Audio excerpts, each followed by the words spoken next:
ಸಮುದ್ರ ತೀರದಲ್ಲಿ ಖುಷಿಯಿಂದ ಹೆಜ್ಜೆ ಇಡಲು ಯಾರಿಗೆ ಇಷ್ಟ ಇಲ್ಲ ಹೇಳಿ. ಬಹುತೇಕ ಎಲ್ಲರೂ ಸಮುದ್ರ ತಟದಲ್ಲಿ ಹಾಯಾಗಿ ಸಮಯವನ್ನು ಕಳೆಯಲು ಇಷ್ಟಪಡುತ್ತಾರೆ.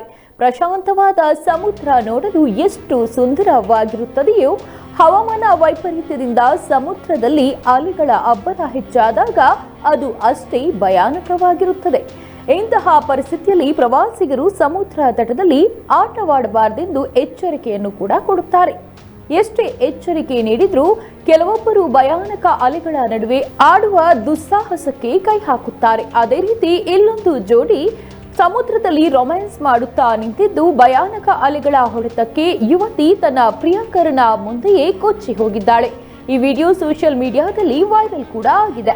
ಈ ಘಟನೆ ರಷ್ಯಾದ ಲಿಪ್ಟೆಕ್ಸ್ ನಗರದಲ್ಲಿ ನಡೆದಿದ್ದು, ಇಲ್ಲಿನ ಬೀಚ್ ಒಂದರಲ್ಲಿ ಪ್ರೇಮಿಗಳಿಬ್ಬರು ರೊಮ್ಯಾನ್ಸ್ ಮಾಡುತ್ತಿದ್ದ ವೇಳೆ 20 ವರ್ಷದ ಯುವತಿ ತನ್ನ ಗೆಳೆಯನ ಮುಂದೆಯೇ ಭಯಾನಕ ಅಲೆಗಳ ಹೊಡೆತಕ್ಕೆ ಸಿಲುಕಿ ಕೊಚ್ಚಿ ಹೋಗಿದ್ದಾಳೆ. ಎಷ್ಟೇ ಪ್ರಯತ್ನ ಪಟ್ಟರೂ ಆಕೆಯ ಪ್ರಾಣವನ್ನ ಉಳಿಸಲು ಸಾಧ್ಯವಾಗಲಿಲ್ಲ.